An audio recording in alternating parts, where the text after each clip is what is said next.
first, live, local. This is Fox 12 Now.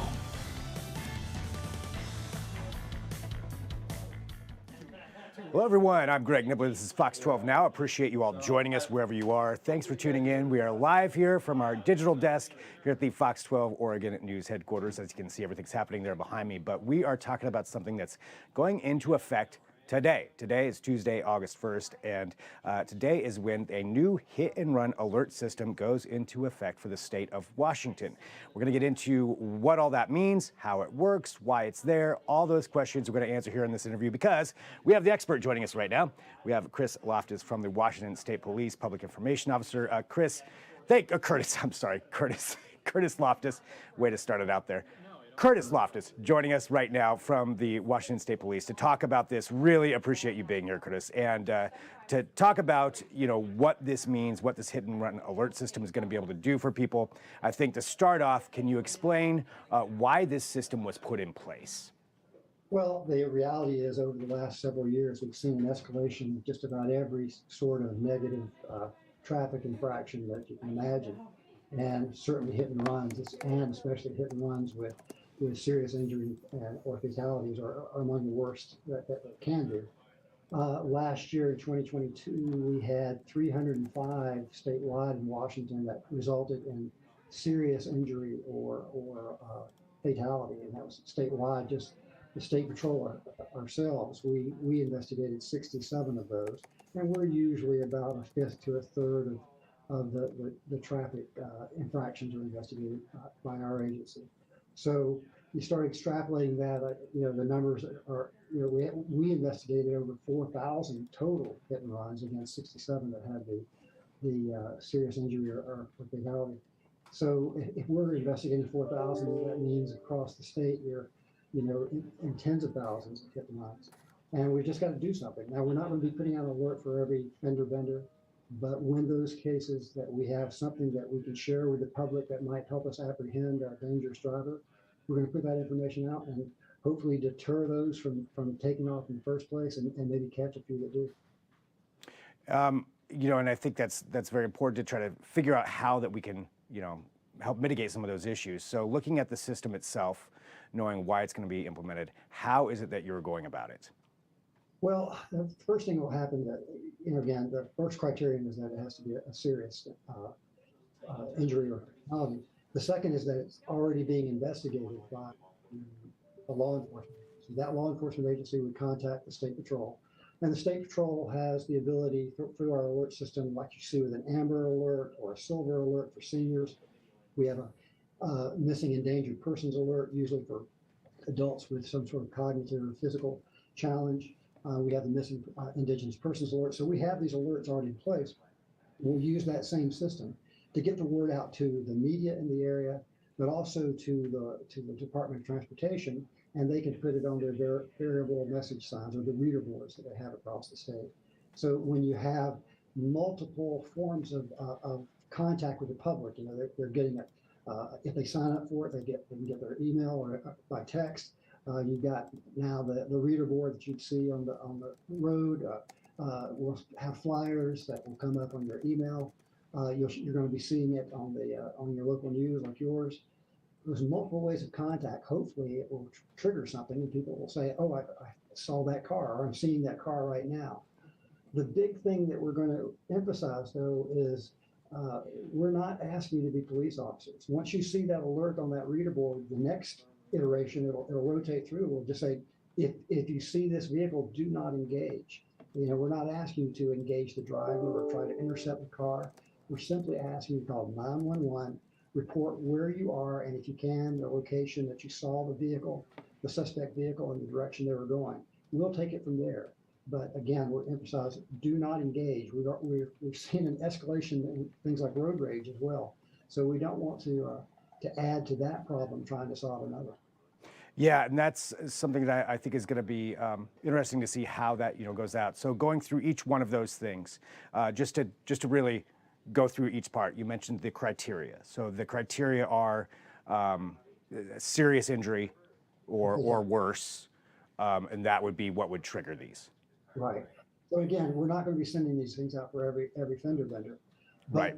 There's been a serious collision. Someone's been hurt or killed. It's been reported to the local police. The local police then report it to the state patrol.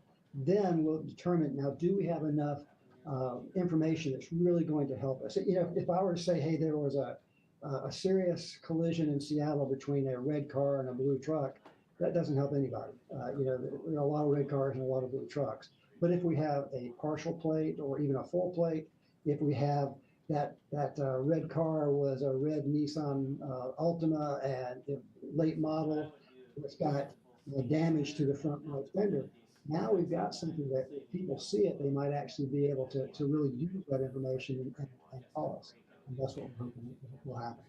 And how quick do you think that can happen from, say, this accident happening to getting the information to the right people to make that determination and then to set out that alert?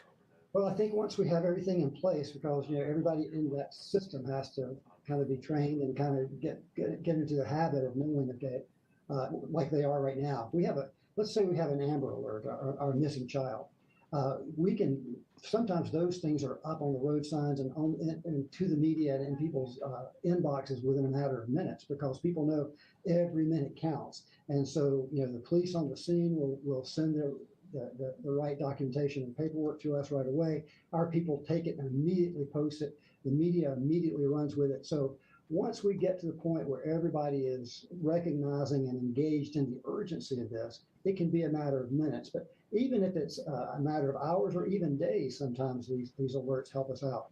For instance, if you see an alert that a white Toyota Corolla has damage to its front right fender after a collision with a blue car, and you see a Toyota Corolla with damage to its right fender and blue scrape marks, that might trigger you to go, that I heard about that. That's the one that was on TV the other day or heard on the radio.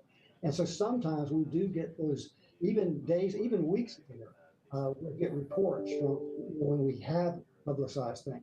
Because we've done this before, just not on this scale. We've done it individually, press release. Your station aired them where the State Patrol is looking for help with looking for this car. That's a very specific thing, but this will make that more automatic, more common, and hopefully more effective. And that's kind of taking a look right there of what somebody might see when it comes to an alert that would come out, and that's going over to the highway system. Right. Presumably that's where you see Amber Alerts as well, right? Yeah, you see that, and you know there's limitations to what those signs can hold. There's only so many lines. There's only so many characters, so we have to really be very precise in what we put down. That would be the first run that you would see, but then within 20 or 30 seconds, it would flip over to say, if you see this vehicle, call 911, do not engage, and then it would go back to the description. So we want to get the description out, but we also want to make sure people realize we do not want you to engage. Let us do the engagement. That's what you pay us to do. Let us do our job. But the reality is we just can't be everywhere, and we need more eyes. And we're asking people to be our eyes. And a couple of things with that I wanted to talk about too. Now you mentioned coordinating with a lot of different agencies. That's a lot of education that goes out there. So how many different agencies are involved? Well, there's over 300 law enforcement agencies in the state of Washington alone when you count, city police, town police, county, county sheriff's offices, that sort of thing. So, and then you have 29 federally recognized tribal tribes in the state of Washington. Most of those have their own police agencies. And so, we're in the hundreds of agencies that we've got to coordinate with. Candidly, it will take time. But last year, July 1st of last year, we rolled out the Missing Indigenous Persons Alert. And we've had over 65 alerts come in, and I think in 4 of those 65 cases, the alert led directly to a recovery. And in 9 others, the alert was part of that recovery. So even if this only helps us take one person, one dangerous driver off the road, it's certainly worth the coordination and the effort to get it going. This is a 2-year pilot, and we're going to see how it works. So yeah, I mean, seeing some effectiveness in there, and like you mentioned, even if just one is successful, that's certainly that's one success even out of all that. For these alerts themselves now, as this stands, so going into effect today, the alerts will go out to the media. Is that correct? So the media will get an alert automatically. So To the media, our public information officers in the region that's are concerned will also send it out social media. We're going to geographically target this so that you're not getting alerts every day. You know, if you're in Portland, you're not getting an alert for something that happened in Colville, 300 miles away. You're going to get something that happened in our District 5, which is the Vancouver, Portland area. You get something that you might actually see and be helpful to you and to us. And as far as the general public, they'll see these potentially could pop up. They'll see one of those. But as far as the alerts going to phones, now, from what I understand, correct me if I'm wrong, that's something that you specifically have to sign up for, or will this automatically be pushed to some of those phones? You have to sign up for it now. We may get to a point like in the other alerts, like an Amber Alert. Amber Alert's the only one now that's just automatically, no matter what your situation is, it goes out. It may go to that at some point, but we've got to do some test driving first to make sure this thing works and get the bugs out. Matter of fact, we've asked people that if you want to sign up, you can send an email. And let me find my note here. It's hit and run alert, just like it sounds, hit and run alert at wsp.wa.gov. I'll say that again. Hit and run alert at wsp.wa.gov, and just send an email to that address and say I'd like to be part of it on the alert, and leave your cell phone so that we can text that out. But we're talking about bugs already. We found that many people are sending that in and it's getting bounced back. So there are some glitches that our IT people are working on right now. So if it doesn't go through the first time, just try again a little bit later. But that's just the reality when you roll out a statewide system. There are a lot of moving parts, and you got to, no matter how much testing you do, once you find it in place, you find out what's really working and what's really not. Yeah, anybody who's implemented any kind of an IT update or an app or anything definitely understands that. There's always those glitches that happen with that, and you've got hundreds of agencies also that you're working with on top of that. So that makes sense, but I think that's good for people who do want to sign up for that. We'll get that email address out there to them as well after this, as part of this interview. But I think the last question I have is, you mentioned this is a trial run. So what is the length of this, and what are the determining factors for this to continue to be to go full-scale implementation? Well, it's a 2-year trial set by the legislature. And what we're looking for, does this move the needle? Do we apprehend more hit and run offenders that are involved in serious injury or death collisions? If we also, does it have a deterrent effect? When you're in an accident, you're in a collision, there's 100 things going through your mind. You're panicked, you're wondering if you're okay, is the other person okay? A lot of people, that panic leads to kind of a fight or flight response, and sometimes they take off. Now, sometimes that's just a good person who's made a mistake and who is overwhelmed by the moment, and sometimes it's just a person who's reckless with their lives and reckless with the lives of others and their vehicle, and they're habitual offenders in this sort of. They just don't care about the safety of other people. Regardless of whether you are, who you are, and where you are on that spectrum, we want that 101st thing that you think of as, hey, I better pull over because there's going to be a lot of people looking for me. That deterrent effect.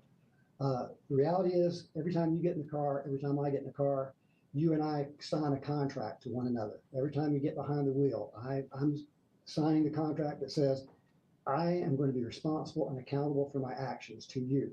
And you're going to do the same to me.